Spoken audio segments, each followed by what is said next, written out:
Hello guys, আগে video দেখি তারপরে ফানি কমেন্ট পড়বো। तो चलिए शुरू करते हैं।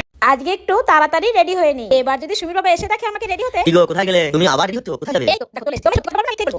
সত্যি বলো তো। তোমাকে একটা কথা বলতেই বলে কালকে না আমাকে হৃদয়ের বাবা ফোন করেছিল। কি বললো তোমাকে? হৃদয়দের বাড়ির পাশে অনেক বড় অনুষ্ঠান, তাই ফোন করে বলেছিল সবাইকে যেতে। আরে অনুষ্ঠানটা কি শেষ সেটা তো বলো।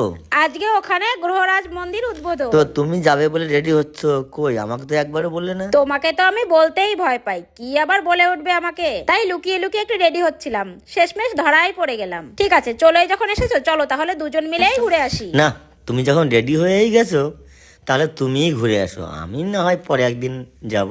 রাগ করো না শোনা, তোমার জন্য আমি খাবারই নিয়ে আসবো। তুমি এবার বলো কি খাবার খাবে? তোমার যেটা পছন্দ হয় সেই খাবারটাই না হয় নিয়ে এসো, সেটাই আমি খেয়ে নেবো। ঠিক আছে এবার তাহলে আসি। তোমাদের আদরের সুমির মা কাল ফিরে আসবে। तो चलिए शुरू करते हैं। আটা ভালো হলে রুটি ভালো হয়, মা ভালো হলে মেয়ে ভালো হয়। কাকিমার শখ কম নাই। এই মাসে শুধু চুল ধরেই ঘুরে কেন? রাগ করো না সোনা। মেয়ে নিবে ছেলে আর মা নিবে ছেলের বাবা। মেয়ের শ্বশুরের সাথে যেন আবার পালিয়ে যেও না কাকিমা।